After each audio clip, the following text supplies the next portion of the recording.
And Mhm. he had this article where he polled people on their side gigs, and the number one, like, by specialty, right? And Mhm. by far, my specialty was the day trading thing. That was the most side gig thing that the radiation oncologist did. And even before I knew that, Mhm. as I mentioned on a few different times, if you were to look at my office right now, you would see, and you didn't really know what was on the screen. You probably would think I was a day trader anyway, because I got multiple monitors up anyway, looking at Uh-huh. images and things of that nature. Now it's true, I got to pop in and spend time with patients, 15, 20, sometimes as much as 40 minutes at a straight stretch. That Mhm. that is a very reality. But a lot of my day is sitting in front of multiple screens, so it's just. In this video, we're going over a day trade recap from Dr. Metals. Dr. Metals is one of the best zero DTE traders in the world, and he has a course out called the Statistical Day Trading Course. If you want to learn from him, we encourage you to take a look at that course or join the Dorian Trader, and you can learn firsthand from him and others at the Dorian Trader. Hey, O'Brien, Doc here. Hey, Doc, how you doing? I'm all right, man. Just posted in the Zero DTE forum. Overall good day. Only thing that was a little was you see I got two posts up there. That bottom one just kind of shows you when I got in today at Okay. 12:15. And I'm classically buying my longs as a separate transaction, and then Mm-hmm. I sell the middle as a strangle here, and that's essentially what that was. The puts and the calls there for a Okay. dollar five total What credit. what what Dr. Mellos means, real quick, Dr. Mellos, just want to explain because I Mhm, needed you to explain this to me just to make sure I understood exactly what you're saying. What he mhm. what he would do is buy the wings like this, and what he's looking for is five. He's looking for $5 wings. If he can get that, if he can't, he'll get something that's as close as five as he can. And then once he has the long legs on, he will come back in, and then he would sell the strangle. So he just instead of putting it on as an iron condor, he's putting it on as a long strangle and then a short strangle. And you're That's doing it that exactly right. you're doing it that way because of what, Dr. Meadows? Well, today is not a great example of it. It seemed to me I was able to get filled a little easier, Hmm. but today was, So. yeah. So I did that, or I had been doing it because it seemed like I was able to get filled easier at the Hmm. mid and that kind of thing. Hmm. But today, you'll see where I got $1.05 credit. But then when you look at my actual positions here, so at the Hmm. time, the put side was at like 40, and I'm sorry, the call side was at 40, and the put side was at like 65. But by Hmm. the time it filled, it actually went more like 25 and 75 kind of deal. When you look at the position, how it played out over the day in terms of, you see how, if you go to the other screenshot, This one right you'll here, see right? how, yeah, you see how, yeah, because I put it on, and while I didn't really walk away, I mean, I did not, it didn't fill instantly, Hmm. and there was a little bit of a drop, and then it wound up filling, but skewed like that. And I don't really like that. I like to have about equal amount of put call on both sides, mainly for adjusting purposes. So this would have been tough if I really would have needed to adjust and everything. I probably would have had to, like, if the market would have fell, I probably would have had to put on like double the amount of call contracts, you know what I mean, to really make up for it because of the skew fill at Exactly. the beginning. Hmm. Exactly. And so in but if it would have went the other way, the challenge you on the call side, then you would have benefited a little bit. Right, exactly. To benefit a little bit, to be honest, Yeah. and that's why I'm willing to kind of do maybe like, you know, 45, 65. I'm willing to do a little bit of skew like that, but I don't like it this much classically. That's a bit, so I did not like the spill today, but it wound up working out because the market was pretty quiet for the most part. So ideally, let's just say you got 1,000 on both sides. How does that kind of play out for you? Why do you want it that way ideally? Well, it just makes it so when it's time to do an adjustment or something like that, Mhm. generally speaking, all I'm doing is just rolling the various short strikes. You know what I mean? Because Mhm. the credit's about the same, and if I'm a 3x loss on the one side, I'm pretty much all the way a winner on the other side. So it just makes it easier, and all the adjustments in the course is pretty much based off the assumption that you start off with an equal amount of risk on both sides too. Exactly. So now, if you don't understand what you just said, is that if you don't get somewhat equal, and then one of the sides goes against you, then to be able to recover and get the type of credit that you're going to need after moving the tested side, you're most likely going to have to add some contracts to do it, or go a lot closer to at the money to be able to do it. And so it just sets you up better initially when you collect equal amount or very close to equal amount on both sides. Now, your point is well taken that, taking a little like skewing like this, taking in more premium on the put than the call side, you know, granted, both sides can be a problem. A lot of times it's that call side that's a problem because you got to get closer. Hmm. So, the point is not lost that it's a little more generous on the call side. I mean, you technically could, I probably could have set this at a 4x loss, right? And Yeah. still been as if it was a 3x loss if I'd have gotten equal credit, on either side. So that's one potential advantage, I guess, but I generally have not traded like that. Okay. Okay. And generally it's worked out for you well, not trading like that. So, and today it worked out. You didn't have to do anything. It was, sit Hmm. and forget, and then it looks like you've already taken it off, and so you secured your 1700 of profit in, not very long of time frame of being in the trade. So what is it? You got in the trade at 12:15. What time did you get out of this, Dr. Metals? Do you know? Yeah, I closed it. Yeah, I put in the thing. I closed it right at 2:55, right before the witching hour here. Okay. I All just, right. yeah. Okay, awesome. So that's a really nice trade, and it never really got challenged, I don't think. And so it's a good way to start the week. All right. So anything else you want to add with this, Dr. Mills, or any questions for Dr. Mills before we move on, you guys? So I did get a question, Dr. Mills, if you got one quick second. Hmm. Some members wonder how, if you are a physician, how in the world can you day trade when most physicians have no work-life balance? They all just working very hard and the day and seeing a bunch of patients throughout the day. It's just, you know, feels like impossible to be able to be a day trader as successful as Well, you it's interesting, right? And I didn't know this until I saw the article.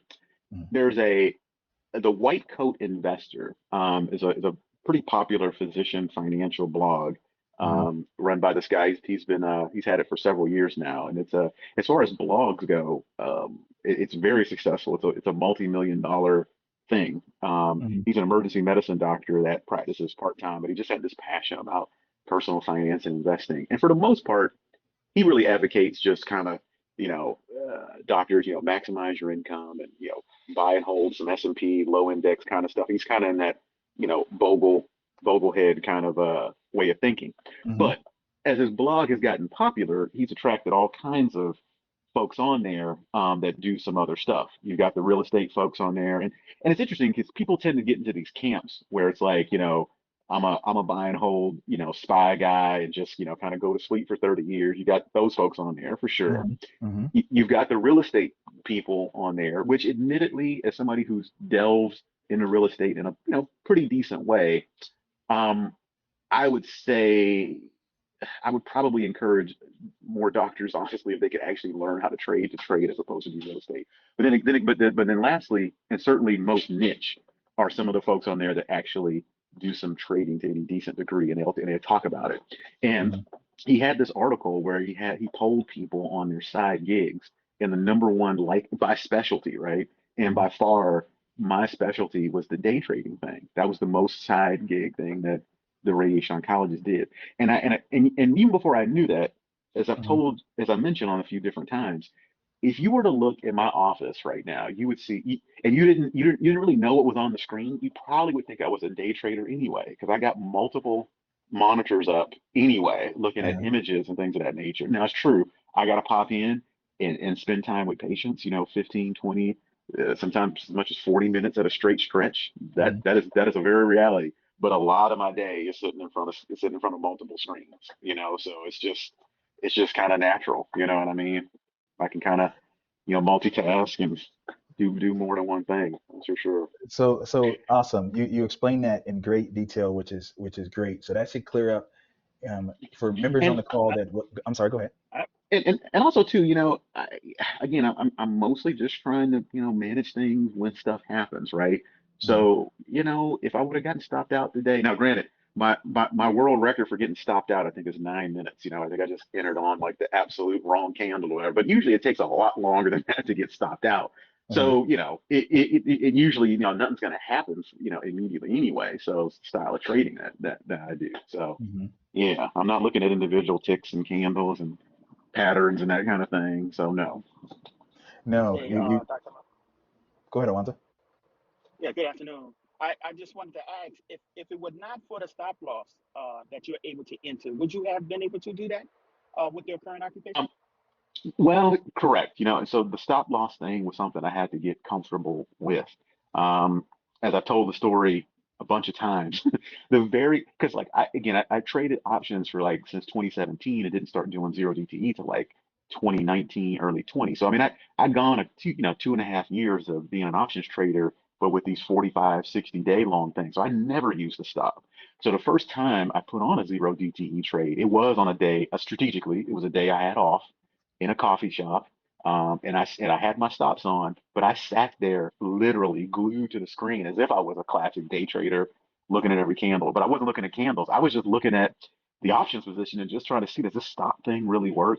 And then that day, I didn't get stopped out or anything like that. So I really didn't know, you know what I mean? Hmm. So it took me a while to get comfortable with the notion that these stops were going to work. You know what I mean? Because I'd never really traded with them. So no, if I didn't have the stops or I didn't believe in them, that would be a whole different thing. Because if I actually had to kind of watch this stuff and actually see like, oh, am I at the 3x loss? And then, no, I couldn't do that. That's for sure. And then you never know when you might get called away, and then something happens Yes, that it's under not under your control, exactly. and then the loss can be too Exactly. big. Right. Right. Exactly.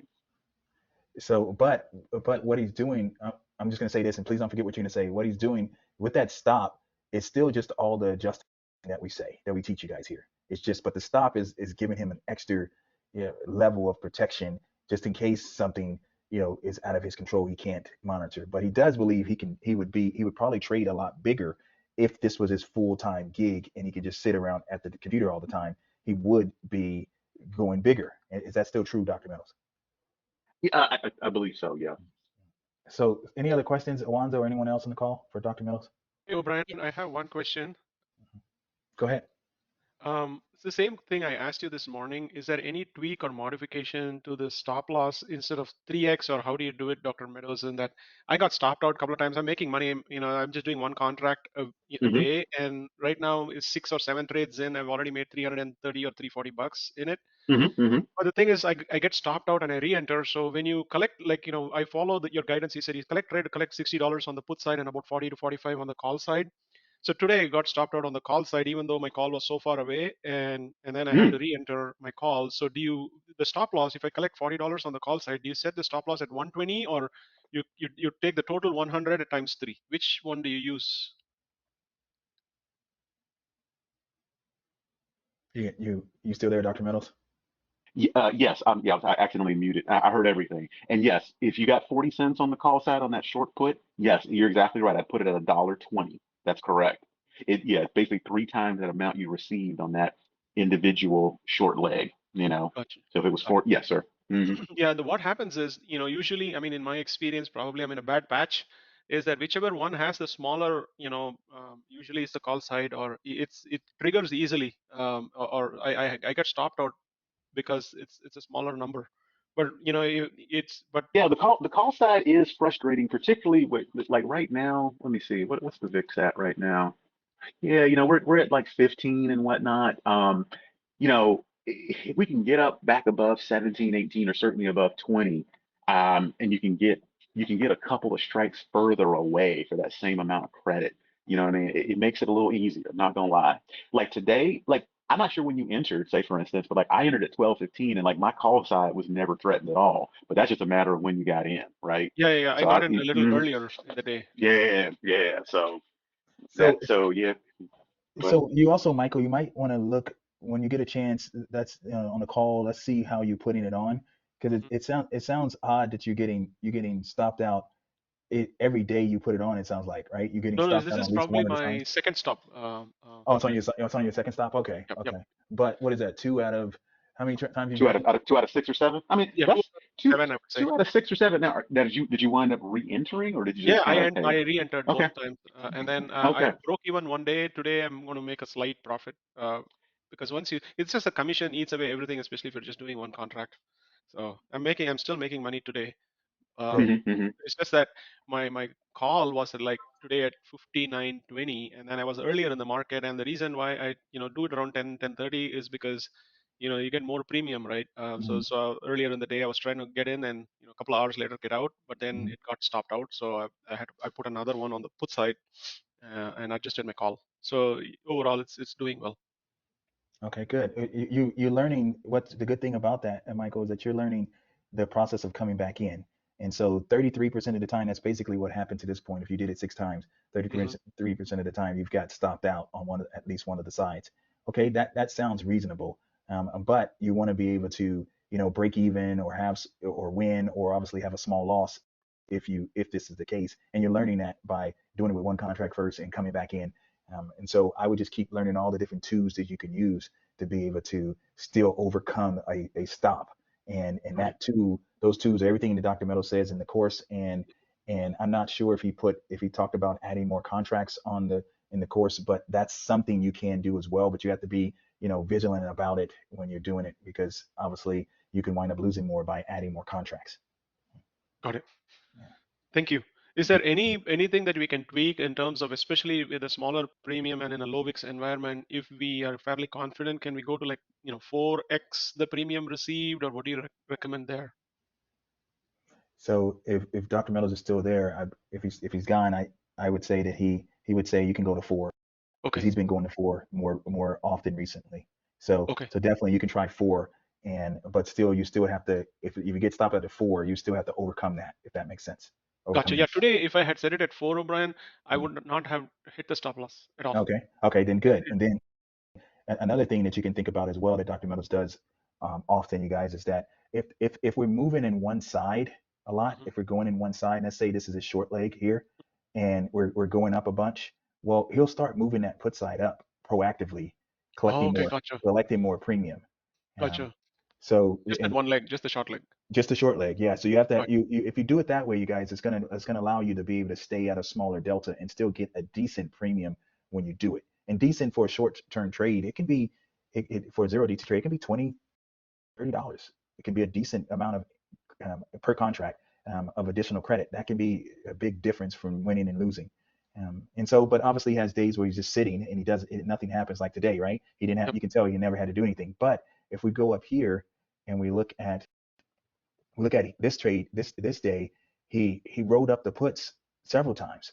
Hmm. So this was the original puts. Then he rolled these, and he had these puts, and then he had some more puts here. And then this is actually a day that I was showing Christina. This is actually a day he added more contracts because they wouldn't let him get out of the put side for 5 cents, and he didn't want to pay 10 cents. So because it was so far away, so he just added another 20 here to be able to do that. Okay. Oh, wow. So he has a lot of ways in his arsenal, and almost all of those are put into the course. But ones that are not, and it's not very many, because he did this course over 2 years ago, and so he's been trading 2 years since, right? So it's but it's still a super robust course, but just looking at some of the recaps that he does, some of the stuff I put on Discord, YouTube, it's going to Mhm. teach you a lot. It's going to teach you Okay. a ton. Okay. Okay. Okay. Thank you. Awesome. You're welcome.